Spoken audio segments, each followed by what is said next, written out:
Well, firstly, my apologies that this is coming to you as a recording rather than as a LinkedIn Live.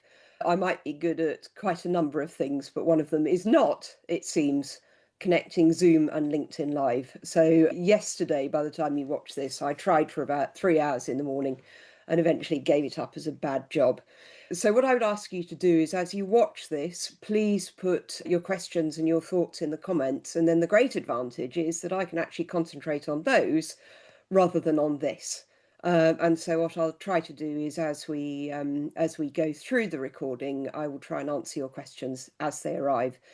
Let's hope that I'm capable of that at least. So my approach today is to answer questions, really. And the questions that I am going to cover are, firstly, why do I focus on values? There's a lot of people who, with quite fair justification, actually, say that values are not really actually that useful at all. I happen to think that they are, and that's why I dedicate myself to them. So we'll cover that. And then why have I come up with this term junk values? Quick book plug. What is it there for, and how would I define junk values? And then for your purposes, how do you spot junk values? How do they happen? And then, of course, what's the antidote? Because it's fine for me to present a problem, but it's not much use at all if I don't also present a solution. And I will talk to you about the antidote to junk values and how you spot that antidote in the wild. And I'll give you a really compelling example of an organisation who I think has got it absolutely spot on. And then I'll wrap up with final thoughts. But as I say, as we go through, please do share your questions with me and I will answer them in real time. So firstly, why do I care about values quite so much? Because those of you who know me know that I am obsessed, to the point of it, frankly, being impossible to take me out in public sometimes. So let's be realistic. This has to be done for a reason. I'm not just talking about values because everyone says you should. And the reality is, especially since the mid-90s, it's been one of those things that really every organisation feels duty-bound to come up with a list of values and write them down and, make sure that to some degree they're shared. But the truth of the matter is that if you do that and if you don't actually really mean it, and if you haven't put values in place because they're going to be useful, then it's not just silly, it's actually quite dangerous. And I want to present this in three areas, really. So first of all, the first point I always make is about trust. Now, really sadly, the world that we're living in at the moment, trust is in increasingly short supply. And there's all sorts of reasons for that, and I'm not going to go into them now, but the simple fact is, Edelman's Trust Barometer, which they do every single year, consistently we are seeing less and less trust in government, in people in authority, in people who have wealth, in institutions, in the sort of groups of people who only a generation ago would naturally have had people's respect and trust, just don't have them anymore. Now, as I say, I'm not here to dwell on why that's happened, but it's a compelling truth that it has. Why does that matter? Does it matter if we're losing trust? I happen to believe that if we have trust, we have freedom. And if we have freedom, then we can get on with things without people constantly breathing down our necks. We can invent things, we can experiment, we can try new ways of doing things. And that's really important, because if you're not trying new ways of doing things, then you're never going to progress. And of course, hand in hand with that goes the fact that if you try, and if you try to do things differently, then you will fail. Not all the time, but you will fail. And actually, if people trust you, they respect that. And you have the ability to get on with things, to try, and occasionally to fail. So that feels to me fundamentally important. Another thing that I always connect with the importance of values is power. And again, the world we're living in at the moment, power is being misused by the media, by people in politics, by people in authority. And unfortunately, it's becoming increasingly clear that that has really always been going on.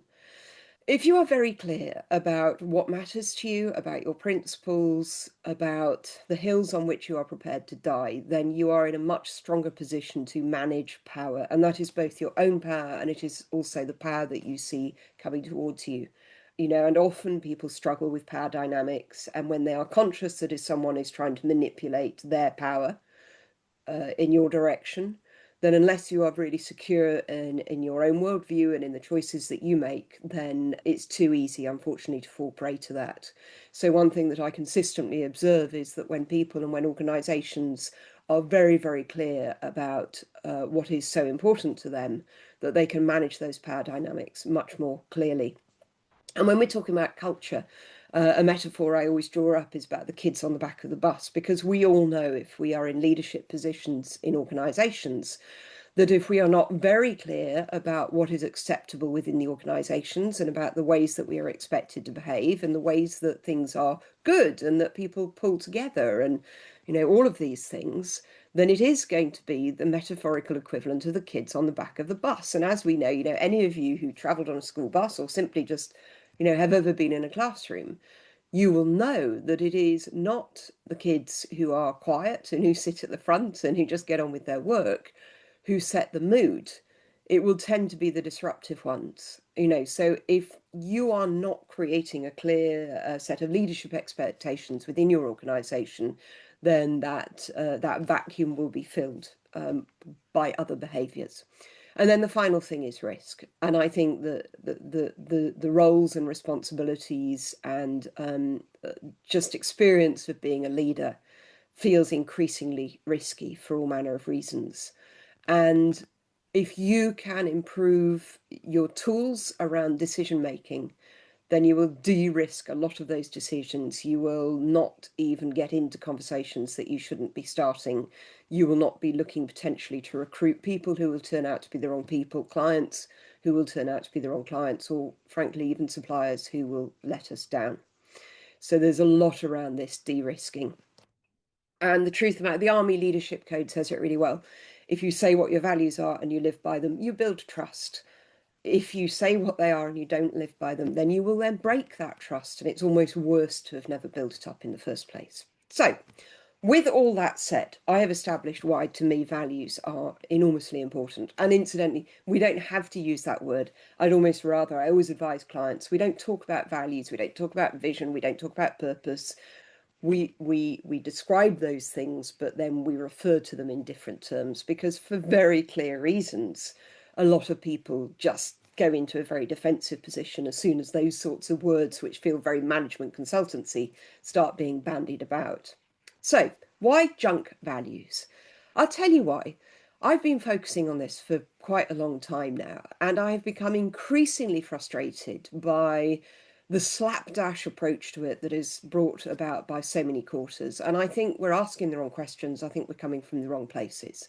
And in my experience and in my considered opinion, if you get this right, it genuinely is a massive commercial and personal asset. And I've seen that played out time and time again. But I've also recognized that the first step towards this will always be to try and solve it very quickly. And unfortunately, what happens then is people tend to take refuge into a very small set of words. They tend not to dig deep enough. And the process of doing this actually needs to take people and organizations into some quite uncomfortable spaces. And unfortunately, the outcome of not having gone through this process in a really considered and a really challenging and actually really quite a difficult way is that you come up with these words on the wall, a bit of a cliched phrase, but it is true because you've seen it. We've all been into organizations, or we've seen, staff buses drive past, or we've seen websites that declare all sorts of great intent, but we know that the experience is very, very different. And the reason I came up with junk values to describe this is because I was actually listening to the podcast more or less when I was driving to a meeting. And I was listening to lots of statistics about the junk food epidemic in numbers and ultra processed foods in numbers, besides the fact that it's totally horrifying. And in fact, in the book, there's a whole chapter about the junk food epidemic. And I could have written a whole book about it. It's utterly fascinating and horrifying. But I did start to see very strongly the correlation between junk food and junk values, in that you just grab it, it's really easy, it's there, it's very easy to access, it's universal. Wherever you go in the world, a Big Mac is a Big Mac with very tiny variations. It kind of hits the spot. You need something to eat, so you grab one of these things, but it disappears very quickly. And over the longer course of time, or even the medium course of time, it is actively damaging. And if you have the wrong values in place for the reasons I've been talking about, trust, but it's also about credibility. It's about breeding cynicism in people, and the fact we don't want to do that. Don't want people to feel cynical about us, about our organisations. We want people to understand us. And so much of this is actually about, clarity and alignment. It's that old phrase, but it really is about clear communication, two-way communication, setting expectations, building understandings around behavior and, what you can expect. So the correlation between junk food and junk values felt very strong and appealing to me, and it's a good, clear metaphor for what I'm trying to achieve. And how do you spot junk values? Okay, it's fine, I can talk about this, but you will probably be already developing an instinct for what they are. I think there are kind of like really three clear ways. The first one is often you will see these same old words come up again and again. And there's a research project that comes out of Oxford University, which takes place about every 3 years. And the last one was in 2022. So I'm guessing they're due a new one fairly soon. And they're researching into C350 organisations, or getting up towards that level. So big, serious businesses. And one thing they identified in the last report, which came out, as I say, in 2022, was there were, I think, like 24 words which just come up time and time and time again. And there was one word that came up in over 50% of those organizations. They had this word as a value. And that word is, you can probably guess, collaboration. Now, what I find fascinating about this is, of course, just as we were coming out of the pandemic. Before COVID, the report before that, actually, integrity was the values word that was coming up most often. So something happened, and what I think it was is around that time we had teams who were working together, and then suddenly all of us who were running a business, we all had this experience where our teams were sort of blown up into the air, and they were thrown back to go and work on ironing boards in their bedrooms, in their shared apartments, or if they were management level and upwards, in a sort of nice, comfortable house.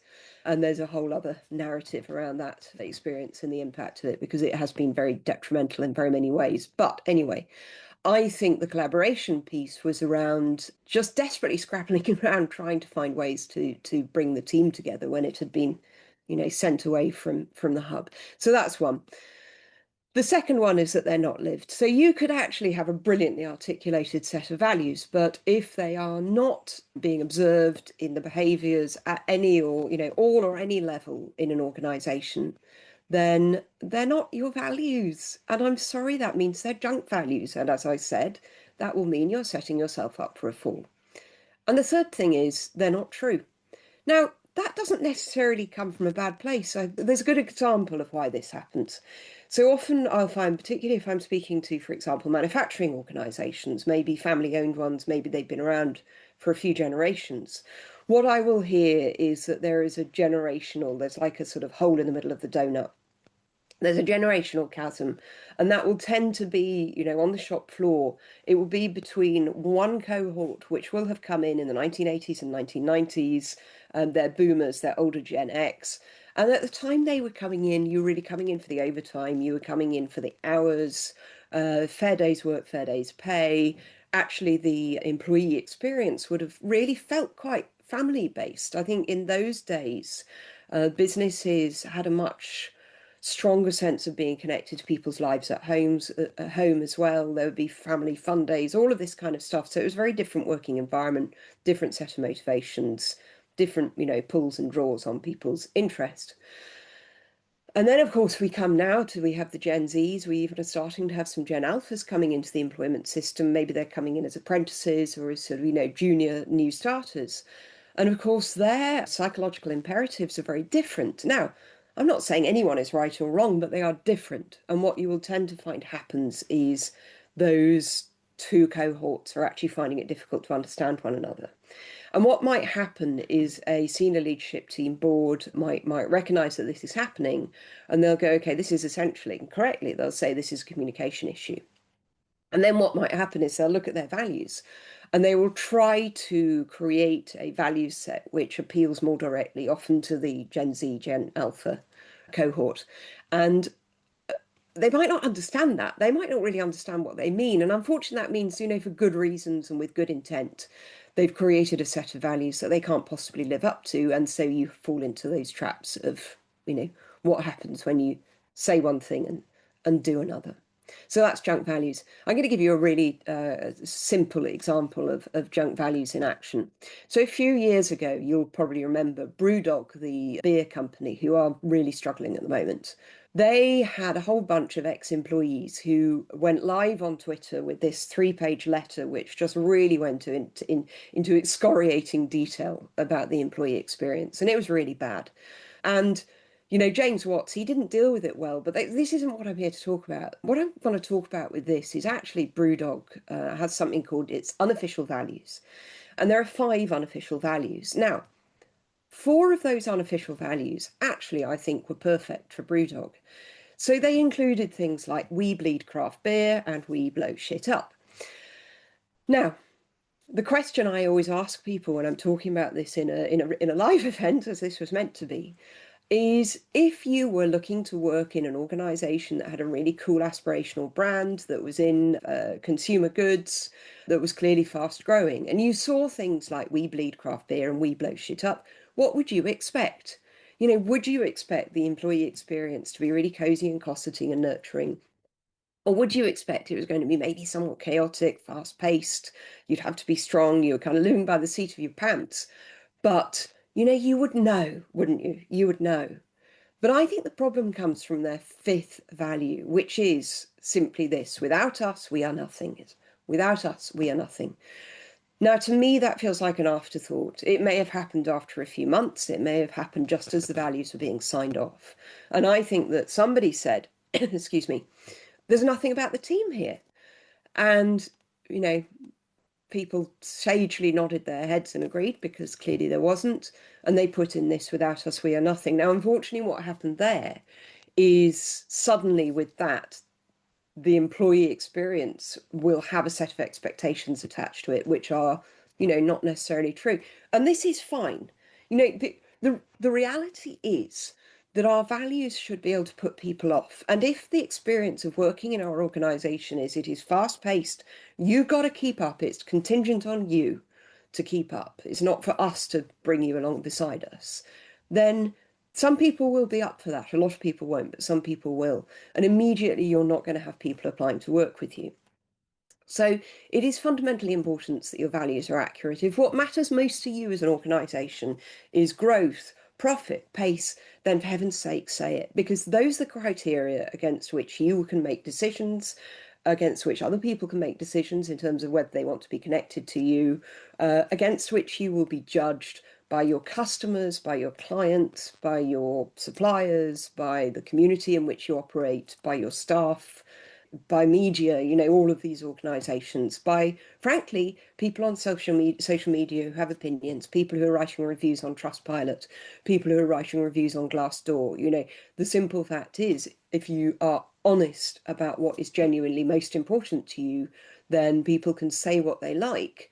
But if it doesn't connect with that, then it is they who are wrong, if I can put it in that black and white terms, not you, because you have been clear and you have been honest. So that's all very well. But as I say, I don't just want to present a problem here. I want to present a solution. And just as the antithesis of junk food is slow food, the antithesis of junk values are slow values. And what slow values are is they are like slow food. They are slow to get to. They take time. They take sacrifice. They take effort. They will tend to be quite interesting and flavoursome and colourful and very much of place.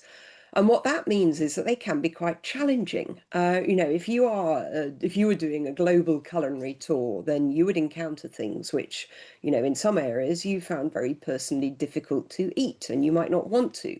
But my goodness me, you would have great stories to tell afterwards.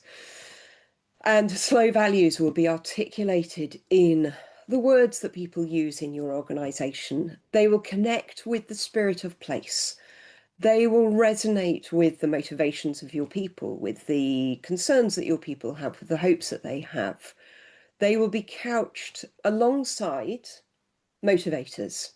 So my core methodology is something called active ethos, and what that really is about is the fact that I believe in stretch values. I believe in values which do require me people to make an effort. And the reason for that is that I want values that help us to be our best, that help our organisation to be its best, as much as we can possibly be. We can't be all the time, but as much as we possibly can. And they're guidelines for that. But people are not going to want to live by stretch values to make a big effort unless they have a really good reason. And that is why, alongside your values in this model, active ethos, are a really compelling vision. So what is it that people are going to get behind? There's that old story, isn't it, about the cleaner at Cape Canaveral? Do I have the right word? I don't know. Tell me in the comments. I'm probably wrong. I'll look it up after this and I'll tell myself I was wrong. The American president visits and he stops by the cleaner and he goes, "Oh, hi, what are you doing?" And the cleaner goes, "I'm putting a man on the moon." This is the story. The truth is, what is your equivalent of putting a man on the moon? And that will be your vision, and that will be something that you know your people well enough as a leader to know that is something which genuinely excites them, not just you. So it's not your numbers, it's not your pounds, your SKUs, your EBITDA, your percentages, your headcount, your new openings, your all of this. It's stuff that excites them. But that's fine because that's airy fairy, that's in the future. But we need something that is leveling, that sort of grounds us as well, and that is our purpose. And there are two forms of purpose, I think. There is one kind of purpose which speaks to the heart. And, that might be about the good you can do in the world. So look at organizations like Patagonia, who have a really clear sense of moral purpose, and it's a very emotional tug on people who are interested in it. But for a lot of organizations I'm dealing with, actually, they don't feel that would be right for their team. And when I speak to and I get to know their team, I kind of, I feel that is slightly out of their comfort zones. So what we look at is a purpose which I can sum up like this. So if you take a hammer, what would you say is the fundamental purpose of a hammer? Just think about it for a second. A hammer is there to hit things. It's very clear, I've got a nail, I've got a hammer, and I need to hit that nail. I want a hammer to do it. But it doesn't matter if you went and bought, if Louis Vuitton made hammers, they would make, you can imagine, they would make very beautiful hammers. They would have sort of leather bound handles with lovely, their logo on, and they would probably have some sort of wonderful, expensive metal head, and it would probably have embossed, it would be beautiful, and it would cost you thousands of pounds. Or you could go down to your local hardware shop. I'm in Southwold. We have a fabulous shop here called Mumford's. Long may it keep going. And you could spend, I don't know, £1.29 on a hammer. But ultimately, you got that nail, you got that hammer, they're both going to hit them. So another form of purpose is, the purpose of a hammer is to hit things. And you put together that vision that inspires people and that purpose that really speaks to what's important to them. And then people recognize that those values will help them to achieve those things. So values are there as practical tools to help us make good choices that help us achieve what we want, what we set out to achieve. And if you get those three things right, then you will, and you have the, and you recruit around it, and you build your team around it, and your marketing messaging is around it, and your contracts to suppliers and clients and staff and everyone else are all built around those things. Then you will see that circle of active ethos really start to build a strong sense of unity, a strong sense of belonging, of loyalty.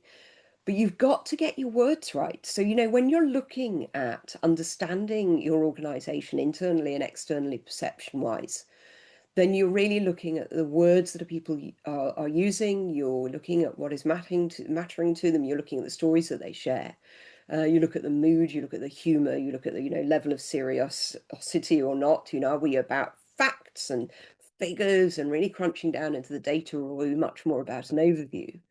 And then you phrase your vision and your purpose and your values using that understanding about what really does genuinely matter most, that will help you to achieve your objectives. And you are getting to slow values. I use the phrase dig deep, aim high, be true. So when you are really getting to understand your business, as I say, it takes at least 3 months if I'm doing it. And you need to be working to push past points of discomfort. There must be no elephants in the room, and we must have no ostriches with their heads in the sand. And if we are working with an organization where, there are things that cannot be faced up to, then I'm afraid we're probably not going to be able to put this stuff into place. you do need to be able to go into those very dark, uncomfortable places. And in my work and with anyone else who's working on this, I'd say don't be afraid of silence. Don't be afraid of discomfort. Don't be afraid of challenge, because you need those things to progress into better places. And if you are not willing to go into and accept fundamental truths about the organisation, about what it needs to do, about what it might need to change, about how it's going to do it in order to achieve its objectives, then I'm afraid you're probably not going to make progress. So when I say aim high, I'm not saying that we're lying. I'm not saying that we're creating cloud cuckoo land, that we're inventing an organization or a person that you are never going to be or become. But what I'm saying is, this is you at your best, as you need to be in order to achieve this vision, if it's worth getting to, deliver this purpose, if it's worth delivering. And then be true is partially about, don't lie, don't make stuff up. Honestly, if you don't believe in diversity, if it's not core to your very being within your organization, and if you don't understand the cognitive benefits of diversity and the fact that that sort of differential in background, in approach, in lifestyle, in whatever, will bring challenge and will bring grit, and that allows you to develop and improve. If you don't understand that, then for heaven's sake, don't have diversity as one of your values, please, because that's one that gets spotted really super quickly. So be true.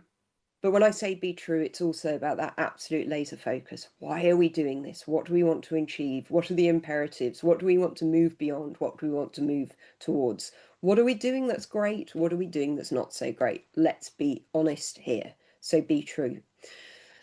And I'll share you an example. Cook, who are that fabulous company, they're really ethically run. They're hugely commercially successful. I believe last year, I think they grew their profits by something like 10%, bearing in mind all of their raw material costs are going up, their energy costs are going up, their staff costs are going up. We know what is happening within business at the moment, but yet they're still doing incredibly well. It's not just down to their values, but their values are so stitched into their strategy that, my goodness, it's well connected.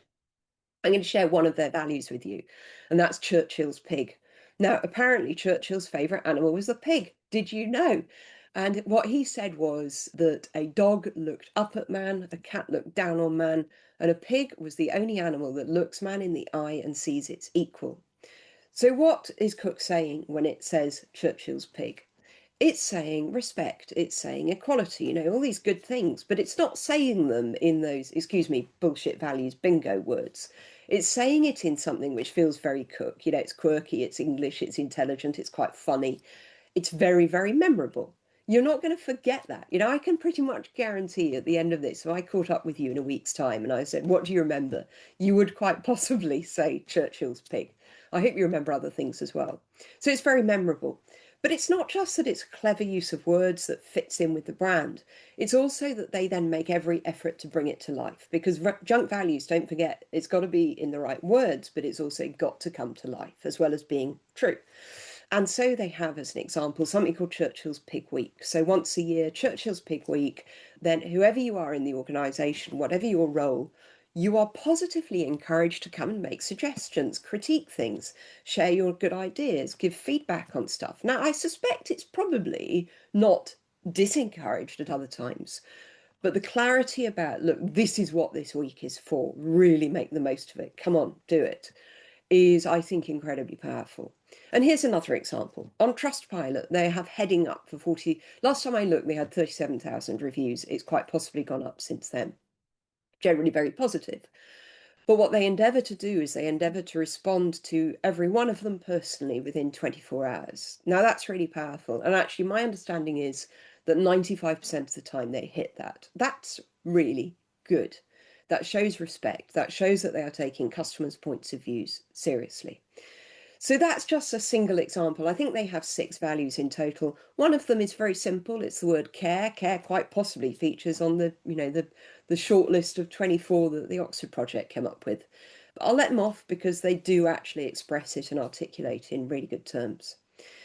So that is slow values. So we've looked at junk values, we've looked at why values matter, we've looked at the antithesis for junk values, which is slow values, and we've looked at the benefits that they can bring to you.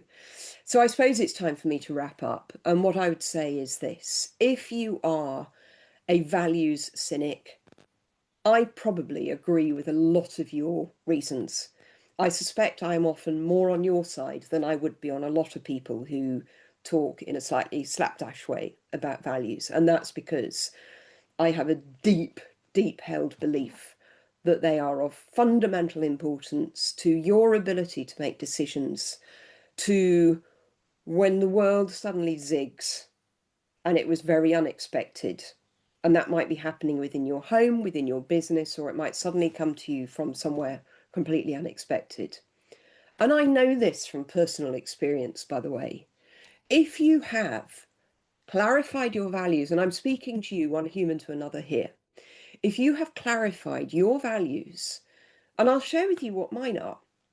I have 4 values. I have bring positive energy, know what matters, make the effort, and leave things better. I hope you've experienced those in this brief conversation. I use those values when I don't know what to do. And we often find ourselves in our lives in a position where it might be in our work or it might be in our family or whatever, where something comes up and we genuinely don't know what the best choice is to make. We are genuinely stuck. And I will look to those values and I will get my answers. And within your business, if you have your values right, you will look to them and you will get your answers. So that's one thing I would say. Yes, it really matters.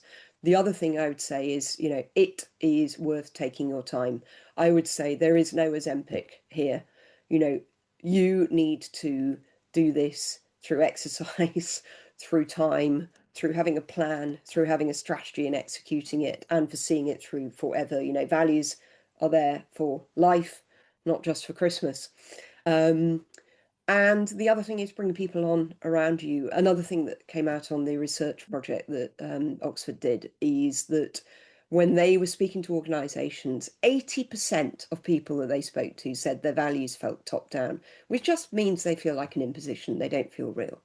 So as far as you can with an organisation, don't co-create to the point that you are standing back from what you believe to be necessary. But certainly, as with all good leadership practice, the better you understand your people, the better a leader you are going to be for and with them. So trust, risk, power, dig deep, aim high, be true. I hope you've stuck with this. I'm sure we've had some good conversations on the way. Let's keep going in the comments if you have more questions. Thank you very much.